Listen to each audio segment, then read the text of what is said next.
പത്തനംതിട്ട ജില്ലയിലെ കോന്നിയിൽ കല്ലേലി അമ്പലത്തിനടുത്തായിട്ട് കാണപ്പെടുന്ന ഒരു ചെറിയ വെള്ളച്ചാട്ടം, ചെറിയതല്ല നല്ല വെള്ളച്ചാട്ടം. ആരാരും കാണപ്പെടാതെ, ആരാരും ശ്രദ്ധിക്കപ്പെടാതെ, ടൂറിസം വകുപ്പിൻ്റെ മറ്റ് വകുപ്പുകളുടെ ഒന്നിൻ്റെയും തന്നെ ശ്രദ്ധയിൽപ്പെടാതെ കിടക്കുന്ന ഒരു വെള്ളച്ചാട്ടമാണ്. റോഡിൽ നിന്നൊരു 100 മീറ്ററോളം കാട്ടിനൂടെ ഉള്ളിലോട്ട് കയറി വരുമ്പോഴാണ് ഈ ഭാഗം വരുന്നത്. എൻ്റെ ഈ പുറകിൽ കാണപ്പെടുന്ന ഈ വെള്ളച്ചാട്ടത്തിൻ്റെ ഒഴുകി വരുന്ന വെള്ളമാണിത്. വളരെ കുറച്ച് സഞ്ചാരികൾ മാത്രമുള്ള ആൾക്കാർക്ക് കുളിക്കുകയും മറ്റും ചെയ്യാവുന്ന ഒരു വെള്ളച്ചാട്ടം. പിന്നെ വലിയ പറയുന്ന മറ്റ് സുരക്ഷാ പ്രശ്നങ്ങളോ ഒന്നുമില്ലാത്ത ഒരു വെള്ളച്ചാട്ടമാണ്. ആൾക്കാർക്ക് വന്ന് കുളിക്കാനും മറ്റും ചെയ്യാനുള്ള സൗകര്യങ്ങൾ കുറവാണ്. പിന്നെ നമ്മൾ അഡ്ജസ്റ്റ് ചെയ്ത് നമ്മൾ സൗകര്യങ്ങൾ ഉണ്ടാക്കേണ്ടി വരും. അല്ലാതെ മറ്റ് ശല്യങ്ങളോ കാര്യങ്ങളോ അല്ലെങ്കിൽ മൃഗശല്യമോ മറ്റ് നാട്ടുകാർ ശല്യമോ ഒന്നും തന്നെ ഇല്ല.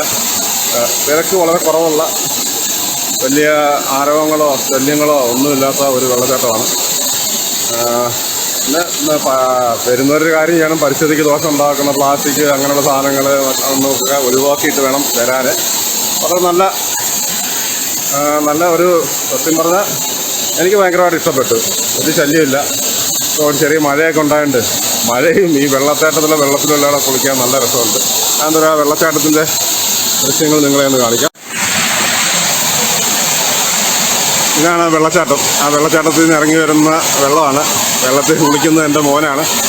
ആ കുഴി ഒരു ചെറിയ കുഴി പോലുണ്ട്. അതിനകത്ത് ഇങ്ങനെ നിൽക്കുമ്പം ആ വെള്ളത്തിൻ്റെ ശക്തി നല്ല രസമുണ്ട്. ഇത്രയും ശക്തമായ മഴ ഉണ്ടായിട്ട് പോലും ഒരു രീതിയിലുള്ള അതിശക്തമായ വെള്ളമില്ല. എന്നാലും ഒരു മീഡിയം പരുവത്തിലുള്ള വെള്ളം. അതിൻ്റെ അടുത്ത് വരെ പോകാം. ചെറിയ വഴുക്കലൊക്കെ ഉണ്ട്, എങ്കിലും അതിൻ്റെ അടുത്ത് വരെ പോയി നിന്ന് കുളിക്കാനും മറ്റൊന്നും ചെയ്യാം, ഒരു കുഴപ്പമില്ല.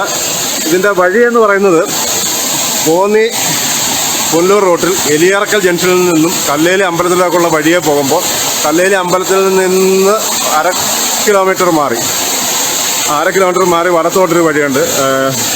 അവിടെ അതിലേ പോകുമ്പോൾ ഒരു സെൻറ്റ് ജോർജ് പള്ളി കഴിഞ്ഞ് രണ്ടാമത്തെ വളവിൽ നിന്നും വലത്തോട്ടൊരു പ്രൈവറ്റ് റോഡ് കാണാം. അതിലേ പോകുമ്പോൾ ഒരു ചെറിയ തോട്, ആ തോടിൻ്റെ കരയിൽ കൂടെ കയറി വന്നാൽ ഇവിടെ വന്ന് കയറാം. അങ്ങനെയുണ്ട്. വീഡിയോ ഇഷ്ടപ്പെട്ടെന്ന് വിചാരിക്കുന്നു. ഞാൻ പറഞ്ഞ് നിങ്ങൾ കേൾക്കുന്നോ, ഈ മുഴക്കം കാരണം കേൾക്കുന്നോ ഇല്ലെന്ന് എനിക്കറിയത്തില്ല. നിങ്ങൾ വീഡിയോ ഇഷ്ടപ്പെട്ടെങ്കിൽ ലൈക്ക് ചെയ്യുക, ഷെയർ ചെയ്യുക, കമൻറ്റ് ചെയ്യുക. Thank you.